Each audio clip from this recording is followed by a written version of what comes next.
and final review of Primeval Series 4. Today we're going to be reviewing Primeval Series 4 Episode 7, the series finale.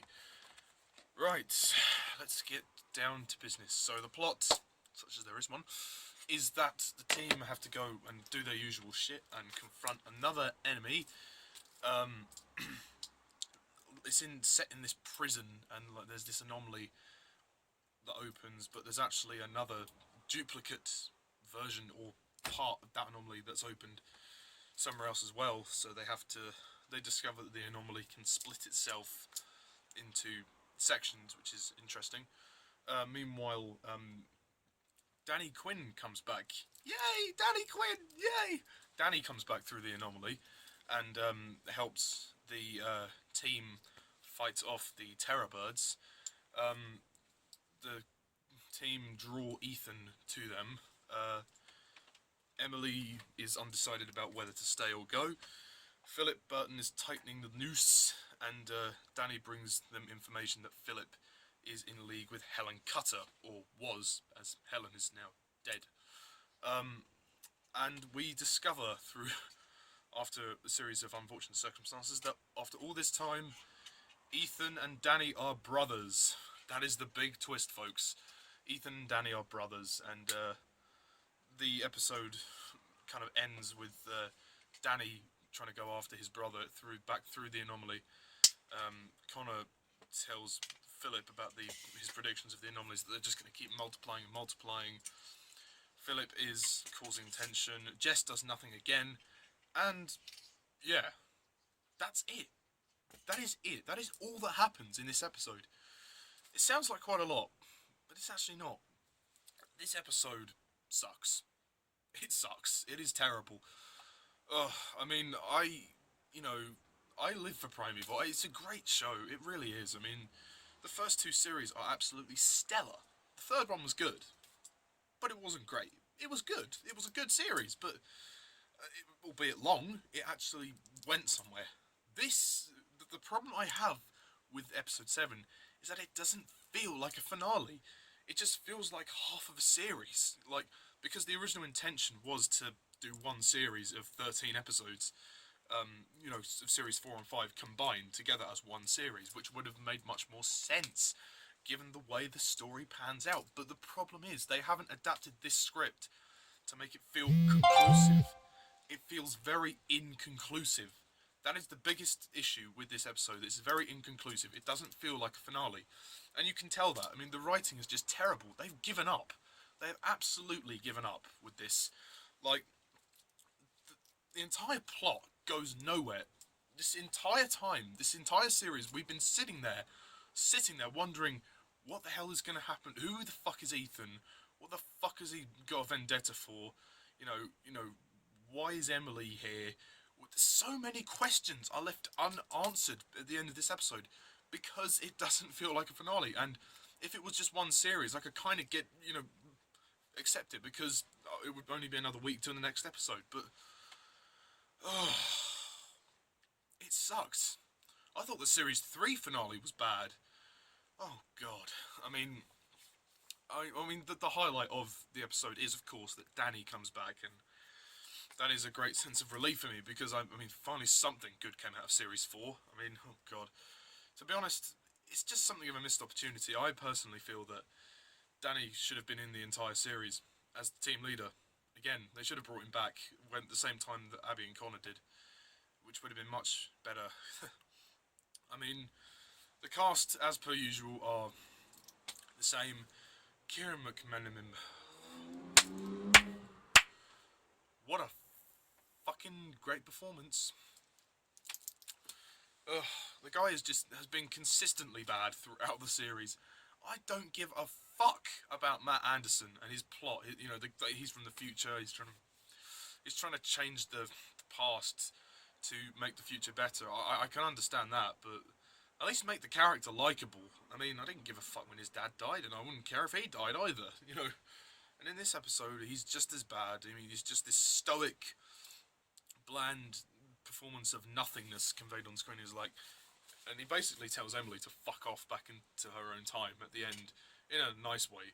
He's like, I've got to got to get rid of everything that doesn't matter.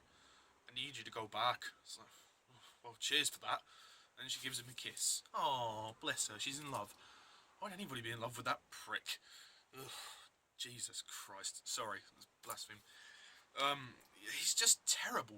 Like, he's such a bad leader as well. He doesn't have control of the team. He goes off and does his own thing. In this episode, he's just nothing. He doesn't do anything apart from the end. He shoots Danny Quinn. Why is it that Matt has to shoot everyone on the team? Like, you know, I thought Connor was bad in Series 2, but no. Like, Matt had to shoot, you know, Danny, and he shot Becca at the beginning of the series. Like, it just feels very incomplete to me, which is the main problem. It's nice to see the Terrorbirds come back, I'll give you that. The Terrorbirds are nice. It's nice to see the Terrorbirds.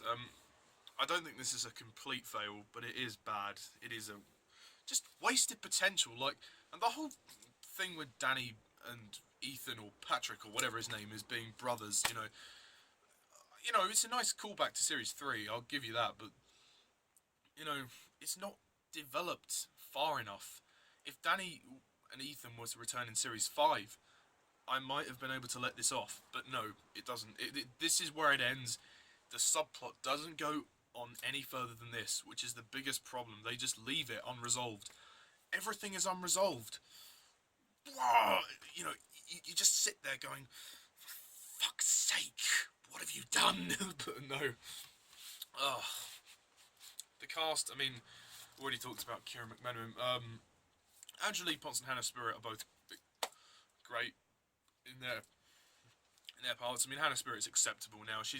I think she's kind of just giving a really one-noted performance. She doesn't care as much anymore, I think. But Angelique Potts still tries his best, so, you know, good for him.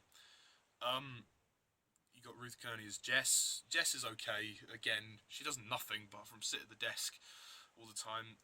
Alexander Siddig is quite good as Philip, and I like the scene between him and Danny. That's really good. Jason Flemyng is back, and thank God for that. He's the best performance in the entire episode.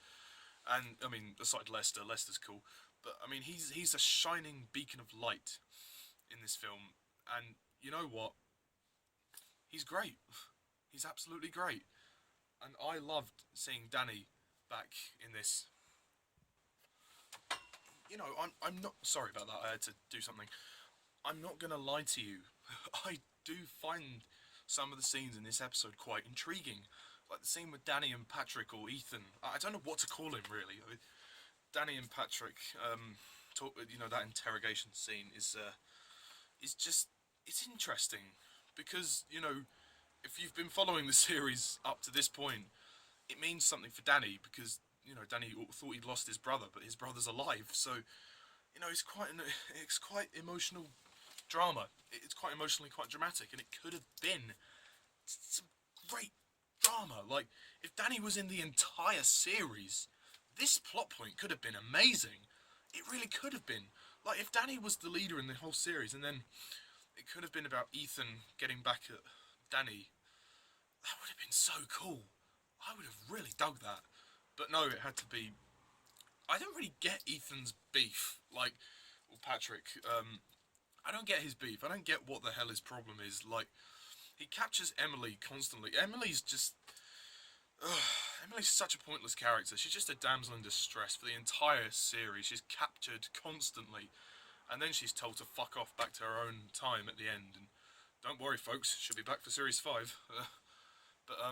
Yeah, she's a really pointless character here. And I don't get why Ethan has... Like, I mean, I can get why Ethan has a problem with her, because, you know, he blames her for Charlotte's death, that woman in episode 3 at the beginning who died. But with Danny, I don't get his beef, because it was like, why was he murdering people? Like, was he, like, what? Why did Ethan or Patrick murder people of his own accord? Like, what did the innocent people have anything to do? Like, he's just crazy, but it's not explained well enough. I mean, you kind of get why he has a conflict with his brother, and why, you know, he's angry at Emily. But apart from that, when he's a murderer and whatnot, like, why? But why does he murder people? We don't get any insight into this because we don't know. It's never been explained. And this is the problem I have. The writers just don't give a shit anymore. I mean, bless the actors for trying. Well, most of them.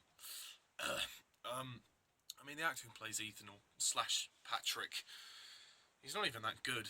He's okay, I suppose. He's okay, but he doesn't. Yeah, he's just meh, meh. He's a very meh. Like, I don't care about him, to be honest, and we never see him again, so it's not even worth talking about him. And the end of the episode is just really stupid. Like, it ends with Connor going off to talk to Philip about the anomalies. It's like, that's it? That's the big dramatic climax we're going to get for the end of this series? Like, okay, series 1, we had the great dramatic disappearance of Claudia Brown. That was a great twist.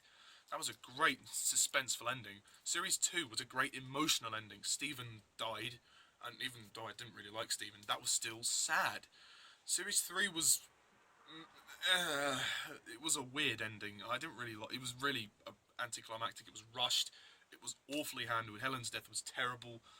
And, I mean, it still had quite, you know, a bit of tension with Danny, Connor and Abby being trapped at the end. But this is nothing. You know, just... I mean, and also the shaky cam doesn't help. It is well rendered. I'll give it that. It's one of the best rendered episodes, if you know what I mean. Like, it's been, you know, it's got a nice finish to it. It's got a nice look to it, and the CGI is very good. But apart from the CGI, some good music and some of the good acting, there's really nothing here. I mean, Ben Miller's brief appearance is nice, but he doesn't really get to stretch his wings. And, you know, just in terms of the narrative, it goes nowhere, and it makes a mess of the plot points that were set up beforehand, and it's not complete. There's a sense of incompleteness because of the way they split the episodes into 2 series, and how this series doesn't really end. It just feels like half a series. That's the biggest issue I have. So yeah, enough ranting. I'm gonna rate this film well deserved 3 out of 10.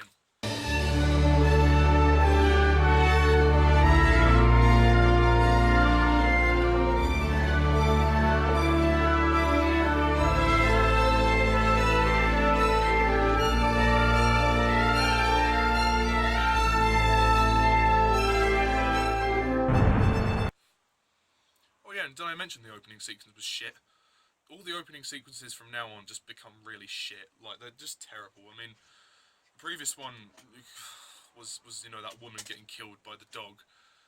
This one is in the prison cell, which is just like, it's always the same. It's like every person gets like pulled away by a creature, and then we cut away to a wide shot. It's like, okay, show me something I don't want to see. No, show me something I haven't seen before. And, you know, that's it. 3 out of 10. And overall, Series 4. It's a bit of a joke, to be honest. I mean, to call this a return to form is not even close to the mark.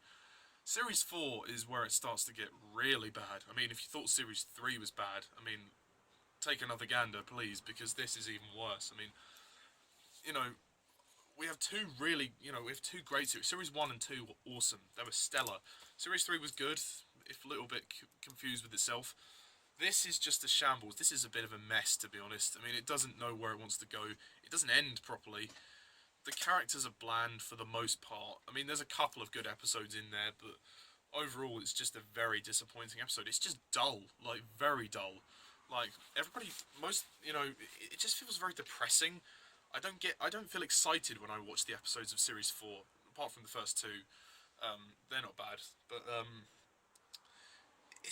structurally also it's just very poor. I mean, while, okay, it's not as long as Series 3, which is nice, but it still feels like a load of missed opportunities as well. Like, you know, just the fact that it was meant to be the first half of a longer series, which was split. I'm okay with the fact that they split it into 2 series, but the fact that they don't give this one a kind of a resolution makes the experience less gratifying for me, and just many things in the writing just fail in this series, like the whole thing with Matt's father and the Emily-Ethan subplot, Danny coming back.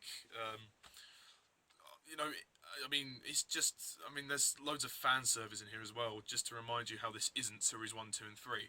You know, how you have Jenny come back in episode 6, and then Duncan in episode 2, and Danny in episode 7. You know, it's just, it's a mess. It's a total mess, and they should be ashamed of themselves, really, for this. I mean, it doesn't get any better. I don't hate this series like as much as the next one, but it isn't great, and I was sorely disappointed because I waited 2 years for this series to come out.